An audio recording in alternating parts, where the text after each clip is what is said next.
ठीक है, ये पैंतरा खेला जा रहा है, लेकिन बीजेपी इसका क्या जवाब देगी, सीधा रुख कर लेते हैं। बीजेपी के प्रवक्ता सिद्धार्थ यादव हमारे साथ बने हुए हैं। सिद्धार्थ जी, मैं आपसे जानना चाहूंगा, अभी आपने ललन सिंह का बयान सुना होगा कि बीजेपी का जो कमंडल का चक्रव्यूह है उसको तोड़ने के लिए मंडल ही बड़ा हथियार बन सकता है।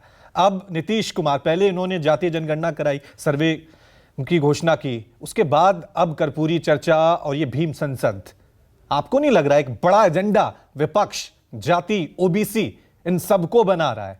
क्या जवाब है आपके पास?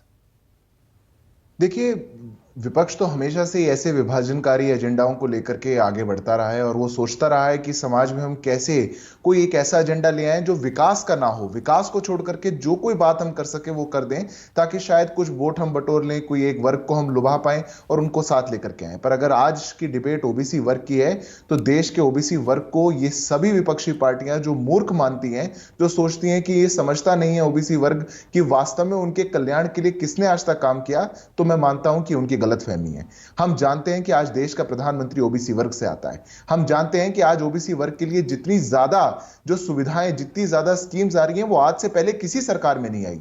National commission for backward classes को अगर संवैधानिक दर्जा किसी ने दिया तो आदरणीय नरेंद्र मोदी जी ने दिया। अगर 27% ऑल इंडिया मेडिकल सीट्स में आरक्षण कोई वास्तव में दे पाया तो आजादी के इतने वर्षों बाद आदरणीय नरेंद्र मोदी दे पाए। इसलिए ये तो जानते हैं सब लोग, ओबीसी वर्ग में आज विश्वकर्मा योजना आई है तो वो किसके लिए आई है? ओबीसी वर्ग की सभी जातियां, एक एक व्यक्ति कैसे उसे लाभान्वित होगा, ये ओबीसी वर्ग बहुत अच्छे से जानता है। और यही इनका भी इतिहास है। इतिहास तो देश ने देखा ही है। क्या हुआ था कि जब पहला काका कालगेरकर का कमीशन बना था, ओबीसी कमीशन का 1955 में, उसकी रिपोर्ट आई, 5 साल तक उसकी रिपोर्ट को नहीं आपने बाहर आने दिया और फिर नेहरू जी ने कह दिया कि इस कमीशन की कोई आवश्यकता नहीं है, उसको भंग कर दिया। कैसे 10 साल तक मंडन की कमीशन की रिपोर्ट आई थी तो राजीव गांधी जी उस पर कुंडली मार के बैठे हुए थे। ये तो 1989 में हमारी नेशनल फ्रंट की वीपी सिंह की सरकार थी, जो जिसको भारतीय जनता पार्टी का समर्थन था, उनके समर्थन से सरकार बनी थी। राजीव गांधी की सरकार को तो छोड़ करके वीपी सिंह आए थे, जिसने जाकर के अल्टीमेटली मंडल कमीशन को इंप्लीमेंट किया। तो ये देश जानता है कि वास्तव में पिछड़े वर्ग के लिए मैं आज की बात कर देता हूं। अभी छत्तीसगढ़ की सीटें निकल करके आई हैं, 31 उम्मीदवार छत्तीसगढ़ में हमारे ओबीसी वर्ग से आते हैं, 38%। बताइए इनमें से कौन सी पार्टी 38% ओबीसी को देगी? आज 37% जो लोकसभा में सांसद हैं, 100 से अधिक, 100 में तो इनके सांसद भी नहीं होंगे टोटल, 110 सांसद हमारे आज ओबीसी वर्ग से हैं लोकसभा के अंदर। बताइए इनमें से किसने दिया आज तक? तो ये सब मात्र एक पॉलिटिकल एजेंडा है। नीतीश जी को लग रहा है कि मेरी पूरी जो सियासत साख है वो खिसक रही है, तो अब मैं ओबीसी के कंधे पर बंदूक चलाने की कोशिश करूं, मैं पिछड़ों के पीछे छुपने की कोशिश। सिद्धार्थ जी, आपने जिक्र किया वीपी सिंह का और अभी आप कह रहे हैं कि नीतीश जी इसको बड़ा हथियार बना रहे हैं, लेकिन आप खुद चले जाइए इतिहास में। जब वीपी सिंह का वो मंडल की चर्चा हुई थी और वो घोषणाएं हुई थी, उसके बाद बीजेपी भी तो कमंडल की एंट्री कराई थी ना, बीजेपी ने रथ यात्रा की शुरुआत की थी। ये तो ऐसा लग रहा है कि जैसे एक लंबे वक्त के बाद बस पासा पलट गया है।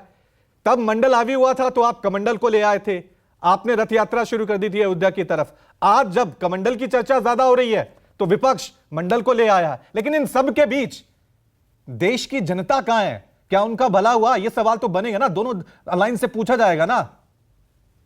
नहीं, बिल्कुल पूछा जाना चाहिए और इसीलिए तो मैं कहता हूं कि सामाजिक न्याय का ज्ञान उनसे नहीं लेना चाहिए जिन्होंने कभी परिवार के बाहर नहीं सोचा। मतलब नेहरू जी के बाद इंदिरा जी के बाद राजीव जी के बाद सोनिया जी के बाद राहुल जी, वो सामाजिक न्याय समझाएंगे क्या आज देश को? परिवार के बाद कभी कुछ सोच नहीं पाए, आज सामाजिक न्याय की बड़ी बड़ी बातें करते हैं। नहीं, लेकिन अगर आप भी चाहते हैं सिद्धार्थ जी के सामाजिक न्याय हो, तो आप जाति जनगणना करा दीजिए देश में। आप तो सेंसेक्स जो होता है 10-11 साल बाद, वो भी नहीं करवा पाए हैं। आप जाति जनगणना करा दीजिए इस देश में, किस जाति के कितने लोग हैं, किस जाति के कितने लोग संपन्न हैं, किस जाति के लोग कितने गरीब हैं, किसको कितना हक मिलना चाहिए। आप ये आंकड़े देश से क्यों छिपा रहे हैं? देखिए, बहुत महत्वपूर्ण क्वेश्चन आपने पूछा, इसका मैं बहुत विनम्रता से जवाब देता हूं। अगर जातिगत जनगणना से विकास होता तो हम आज ही करवाना शुरू करते हैं। ये प्रोपेगेंडा है विपक्ष का जो सर्वे करवाया इन्होंने। 2011 में करवाया था आपने जातिगत जनगणना। इनके मंत्री खड़े हुए थे पी चिदंबरम, सदन के पटल पर जाकर के उन्होंने बोला कि it will have dangerous consequences अगर ये डेटा हमने निकाल दिया। वो इतनी त्रुटियों का डेटा था। हम सब ये फैक्ट्स के नाते भी जानते हैं कि 46 लाख ओबीसी उपजातियां उसमें आई थी, जिसका डॉक्यूमेंटेशन करना असंभव था। आज भी जो नीतीश कुमार जी ने करवाया वो सर्वे है, और पहले जो हुआ था वो तो सोशियो इकोनॉमिक। आप क्या मानते हैं, जातीय जनगणना डेंजरस है? नहीं, मेरा मानना यह है कि अगर हमें बात करनी है तो सोशियो इकोनॉमिक कास्ट सर्वे की तो हम फिर भी बात कर सकते हैं। किस जाति में कौन कितना नहीं, पिछड़ा है, कौन कितना जब गरीब इस है। देश में आरक्षण अभी मिलता है, जब इस देश में जातियां बनी हुई हैं, समाज जातियों में बटा हुआ है, तो ये पता तो लगना चाहिए ना किस जाति के कितने लोग हैं, कितने संपन्न हैं, कितने गरीब हैं। ये सरकार छुपाना क्यों चाहती है आंकड़ा? ये डेंजरस कैसे हो गया? देश को एक सच्ची हकीकत तो पता चलनी चाहिए। मैं आपको चलिए बताता हूं। अभी ओबीसी वर्ग को आरक्षण मिलता है। ओबीसी में किसको मिलता है? जिसकी इनकम लिमिट 8 लाख से कम है, उसी को मिलता है। अगर इन्होंने कोई सर्वे करवाया और उसमें सोशियो इकोनॉमिक फैक्टर ही नहीं लिया, उसमें यही नहीं लिया कि 8 लाख से कम वाला कौन है, तो वो तो नॉन क्रीमी लेयर को ले ही नहीं पा रहे। मैं वही तो कह रहा हूं कि इन्होंने आर्थिक सर्वे नहीं कराया, बीजेपी आर्थिक सर्वे भी करा दे।